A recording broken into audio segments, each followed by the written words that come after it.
Você sabe armazenar senhas na sua aplicação de forma segura? Será que você é um daqueles devs que acredita que uma vez que está encriptado, não tem como descobrir e você pode dormir tranquilo? Vamos te mostrar que muitos algoritmos e hashing ainda utilizados são frágeis para usarem senhas. Mas calma que a gente mostra como fazer isso da forma correta com exemplos de código.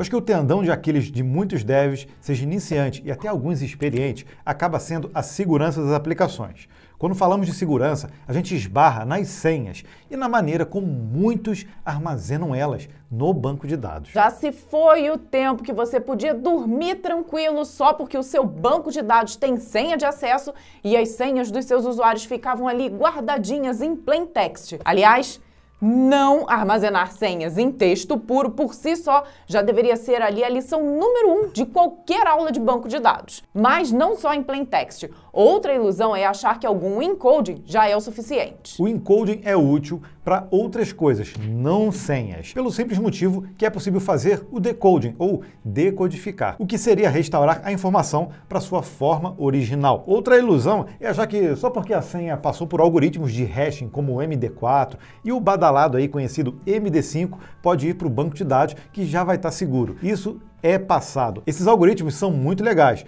mas as técnicas para quebrar eles são melhores ainda. Agora, para te provar o quanto é fácil quebrar as senhas com MD5, a gente tem um utilitáriozinho aqui chamado Hashcat. Eu gerei algumas senhas aqui com o MD5, aí você olha o hash aqui, parece, olha, incrível. Nossa, tá incrível. Mas aí com o Hashcat, eu acabei criando um padrão. Eu peguei, por exemplo, o arquivo senhas.txt, que é esse arquivo aqui, e eu quero caracteres lowercase, ou seja, tudo em minúsculo, e 5 caracteres, né? E 3 caracteres que seriam dígitos, tá? Claro que você pode definir vários padrões aqui para você quer encontrar, mas todas essas senhas são desse padrão. Olha só como é que funciona isso. Ele, por força bruta, foi vendo as possibilidades e olha só, cada uma aqui, ó, ele foi quebrando. Essas senhas aqui, ele descobriu, ó, rapidinho. Eu aposto que você já viu alguma dessas senhas aí. Os códigos que nós vamos te mostrar aqui para você ter segurança nas senhas são bem fiéis aos que utilizamos até nos nossos projetos, seja em Python ou em Node. Nós costumamos, inclusive, fazer várias baterias de testes com esses códigos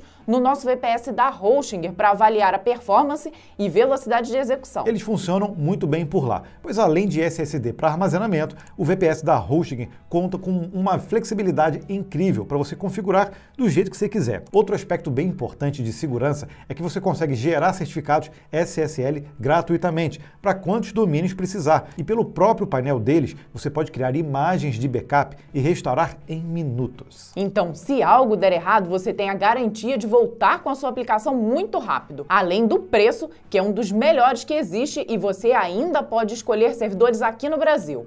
Nós temos um link que ainda te dá um descontão na contratação. Vai lá conferir e depois nos diga se não é realmente top. Bom, então para começar a gente vai montar aqui uma imagem Docker com PostgreSQL. E é esse banco que a gente vai utilizar nos nossos dois exemplos, no Node e também no Python. Lembrando que eu estou usando aqui um terminal com o WSL2, ou seja, eu estou rodando o Ubuntu, o Linux, dentro do meu Windows. Então, numa pastinha aqui, eu vou criar 2 arquivos, o Docker Compose e um outro que eu vou usar depois para criar uma tabela. No Docker Compose, eu vou ter uma imagem justamente do Postgre. Eu vou colocar aqui um usuário e senha bem fácil, tá? Lembrando que isso aqui é só uma demonstração, então não se apegue a essa parte, pelo menos, da segurança, mas sim de quando a gente criptografar a senha, né? E aí a gente vai subir essa imagem.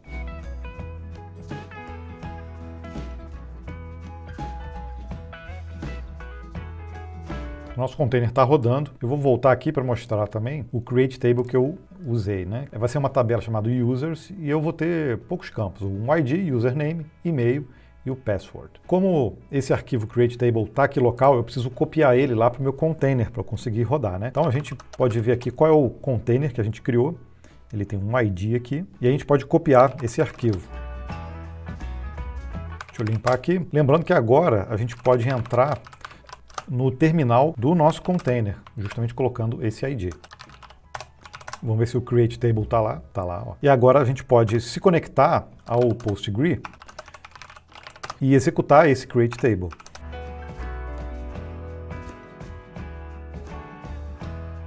Feito. Agora vamos ver se a tabela está lá mesmo, né? Database DB. Então a gente pode fazer um select. Tá lá. O algoritmo de hashing que nós vamos utilizar nos exemplos é o bcrypt. Ele é considerado bem seguro, pois o hash é gerado utilizando salting. Aliás, o mais recomendado é o Argon2ID. Tem também o scrypt, que é utilizado inclusive em criptomoedas, e o PBKDF2, ou o Password Based Key Derivation Function 2. Nome grande, né? Para quem não sabe, salt é uma sequência aleatória utilizada como uma adição à senha antes do processo de hashing. Isso significa que mesmo se dois usuários tiverem a mesma senha, os hashes resultantes serão diferentes devido aos salts únicos. Essa abordagem impede ataques de dicionário, rainbow table e torna extremamente difícil a quebra por força bruta. O bcrypt, por exemplo, ele permite definir um custo de hashing, ou work factor, que é basicamente uma medida de quão computacionalmente intensivo é o processo de hashing. Esse custo pode ser aumentado conforme os computadores vão ficando cada vez mais poderosos, o que ajuda a manter o algoritmo resistente contra ataques de força bruta ao longo do tempo. O MD5, por outro lado, é relativamente rápido de calcular, o que o torna vulnerável a ataques de força bruta. Devido ao custo ajustável e à natureza computacionalmente intensiva do bcrypt, ele é projetado para ser mais lento. E é justamente essa lentidão uma característica positiva de segurança, pois torna impraticável tentar adivinhar senhas através de ataques de força bruta. Então, bora ver isso no código? A gente começa por onde? Pelo Node? Vamos começar pelo Node. Eu vou criar uma pasta também chamada Node, tá? Node.js, e uma outra aqui para o Python. Então vamos inicializar um projeto bem simples, tá? Que eu vou chamar de app. E já vou instalar também as minhas dependências. Vai ser o bcrypt, como a gente tinha falado, que vamos usar, e também um que chama PG, que vai fazer acesso ao PostgreSQL. A gente não vai usar aqui nenhum ORM, né? Você usa o que você quiser para manipular o banco de dados.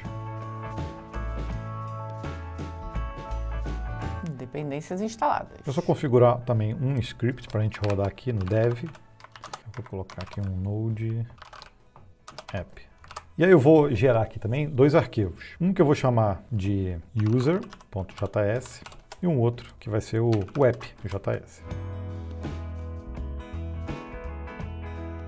Então qual a ideia? Eu vou dividir em três funções principais. Uma que vai gerar a senha realmente com um hash, usando o bcrypt. A outra que vai cadastrar essa senha no banco de dados. E uma outra que a gente vai verificar se a senha que eu passar por parâmetro é igual à senha que está lá no banco de dados.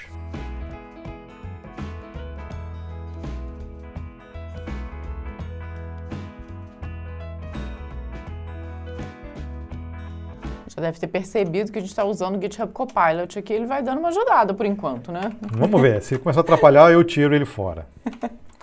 Então, user vai ser user.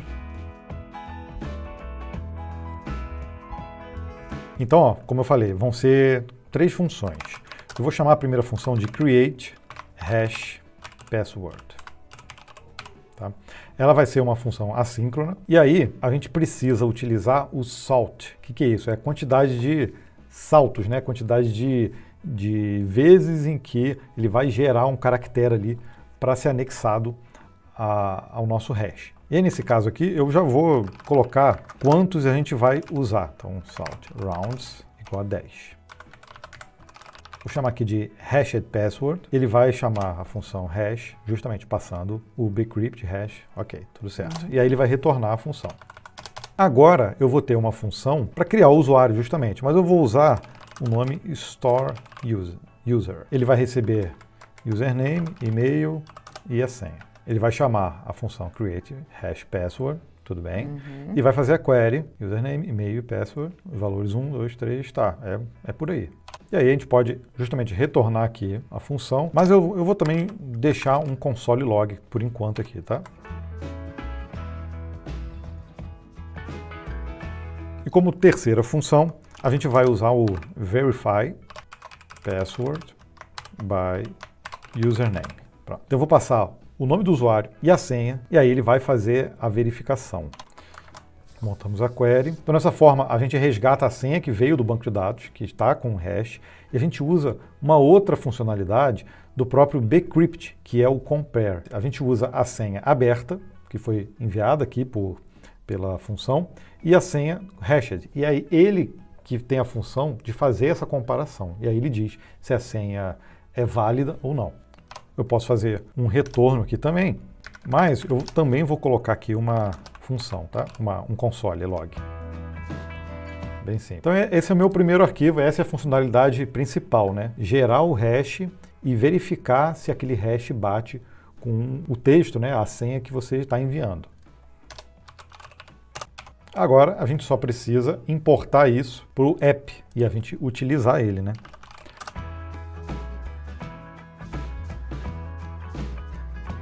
Aí, como nesse caso aqui a gente só está utilizando realmente para rodar essas funcionalidades, eu não vou criar aqui Express, não vou colocar nenhuma aplicação rodando não, vou rodar mesmo no terminal e a gente já consegue ver essas funcionalidades. Então eu vou criar um username, um e-mail e uma senha. Você vê que o GitHub Copilot ele não sugere o e-mail, né? Tá, mas eu vou botar aqui um e-mail qualquer, ó, e vou botar aqui Gabriel. E a minha senha aqui, ó, QWERTY 123, uma daquelas, ó, daquelas que ele até completa descobriu. pra mim, 1, 2, 3, 4, 5. E aí vamos usar, ó, o store user passando esses parâmetros. Depois a gente verifica também, mas por enquanto, vamos ver como é que vai se sair. Voltando aqui no terminal, deixa eu limpar. Então vamos rodar aqui no terminal. Ok, para eu fazer esse tipo de import, eu tenho que setar esse tipo de tipo aqui, né, dentro do packet.json. Então, vamos lá. Então, rodando aqui, a gente vê ó, que já armazenou a senha. Liberou, vamos ver se foi verdade. A gente volta aqui, ó, já está tudo lá. O login, o e-mail, e esse aqui é a carinha do bcrypt, né, do hash do bcrypt. Você vê que ele tem uma parte aqui que é o salt e outra parte que é o próprio hash. Mas a pergunta agora é se, na hora de verificar, se vai funcionar, né? Então a gente pode até comentar esse aqui, ó. Eu vou descomentar esse. Então eu vou levar esse login aqui e uma senha diferente, tá? Vou colocar uma senha aqui, ó. 123, 123. A gente pode voltar. Vamos rodar novamente. E aí, olha, ó, a senha não bateu. E se a gente usar essa senha aqui agora? Funcionou. Funcionou. Em Node funcionou. Agora vamos ver no Python. Bora. Bom, a gente pode começar então instalando as mesmas dependências até que a gente utilizou no Node, né? São similares. Então, nesse caso, a gente vai usar o pip, é o bcrypt, e para o PostgRE, ele tem um binário para ser utilizado também. E ele chama PSYCOPG2 binary. Aí, nesse caso, já está instalado. Obviamente, eu já testei o código, né? E aí, no Python, eu criei um arquivo chamado app.py com as mesmas funções, tá? Create hash password, restore password. Seria o store user, né, que a gente tinha usado. Posso até usar outro nome se eu quiser. E o verify password by username. E aí, a ideia é a mesma. A diferença aqui foi que o Python, quando o bcrypt, né, quando utiliza o Python, ele cria um array de binário. Então, todo o hash, ele acaba sendo um binário. Quando é preciso, na hora que a gente vai armazenar ele dentro do banco de dados, a gente fazer um decode para ele ser enviado igual, como um hash só, enviado não como um binário. Se a gente lembrar, a tabela, o campo password está como text, então se a gente enviar ele como um binário, vai dar ruim. Então, a única coisa que eu precisei fazer justamente foi na hora de criar o hash password e retornar, eu preciso fazer um decode dele aqui, tá vendo? E aí na hora que a gente vai armazenar no store password, a gente tem aqui o insert todo bonitinho, ó, de todos os campos. Coloquei aqui também um print. E aqui o verify é a mesma coisa. E quando a gente importa o bcrypt pelo Python,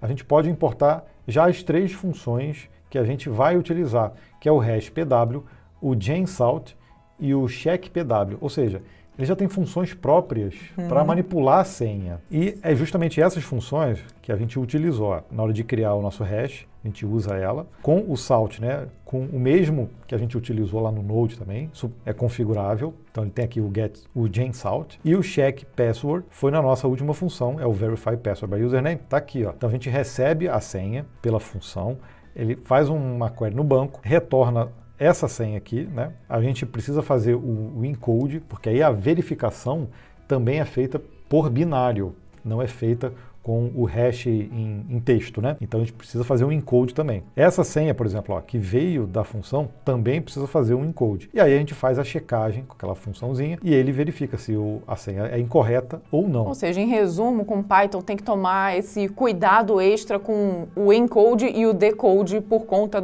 de armazenar como binário, né? Essa é a diferença de uma lib para outra, né? E aí, mesmo sendo a mesmo algoritmo, cada uma pode ter a sua particularidade na linguagem, né? Vamos ver, então, se isso vai rodar. Isso é o que importa, né? Então, ok, temos mais um registro no banco de dados. Vamos voltar aqui para ver, ó, Gabriel e Vanessa, cada um com um hash, tá vendo? Ele armazenou ó, o mesmo formatinho ali, né?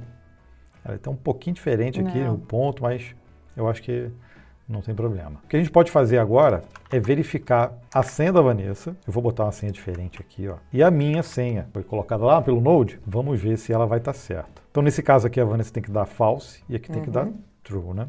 Olha lá. False e true. Só para a gente testar, para ver se está tudo ok, ó. Agora as duas senhas estão corretas.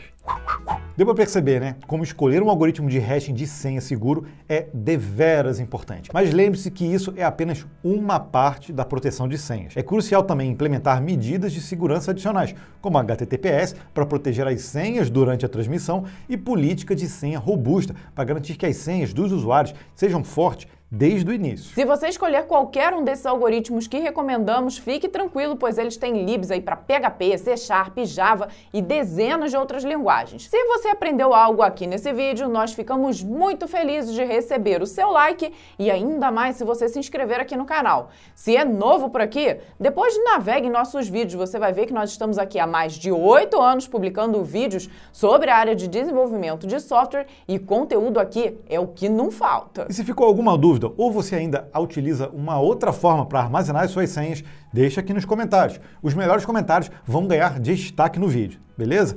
Um grande beijo no coração e a gente se vê nos próximos vídeos. Tchau, tchau. Tchau. E não deixe esse vídeo morrer sem conhecer as soluções da Hostinger, principalmente o VPS, que é o que nós mais utilizamos. O preço é incrível, você tem muitas possibilidades para hospedar suas aplicações do jeito que quiser. O link tá aqui no card e você pode ir indo lá agora que a gente te espera por aqui, viu?